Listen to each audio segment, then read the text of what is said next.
tie būs paši biežākie.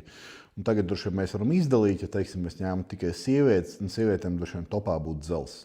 Jo visas sievietes, kas dzelzs nelieto, ir dzelzs deficītā. Arī tās, kas dzelzs lieto, arī parasti dzelzs deficītā, jo lieto pārāk maz, lieto nepareizi dzelzs veidu, lieto nepareizā laikā to dzelzs vai nelieto B grupas vitamīnus. Tā kā sievietēm pat dzelzs iespējams būtu top 1 produkts, kas dos lielāko efektu. Bet jāsaprot, ka ar dzelzi efekts nebūs uzreiz. D vitamīnu var uzsist 3 nedēļās no 20 uz 100 mierīgi ar milzīgu devu. Un ar dzelzi tā nevar. Ar dzelzi nav iespējams. Kā dzelzim bieži vien sievietēm vajag pat 6 mēneši, kādai pat gadu vajag. Tā kā, kad sāc lietot dzelzi, tad atceries, ka rezultāts nebūs uzreiz, bet tā, ka viņš būs patstāvīgs. Tā kā uzdzīs dzelzs rezervas, uzdzīs augšā labi feritīnu, tad viņš tur arī paliks. Nu, ja tu turpināsi dzelzs uzturošo devu. Kā saprast, vai uzturbagātinātājs ir kvalitīvs? Ļoti grūti to saprast cilvēkam, kam nav tādas nopietnas zināšanas uzturbagātinātāju nozarē.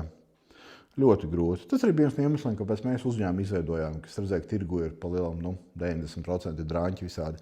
Gribējās tomēr, lai cilvēks var nākt uz kādu uzņēmumu un būt pārliecināts. Nav svarīgi, ko viņš pirks, tas būs kvalitīvs, tas būs labs.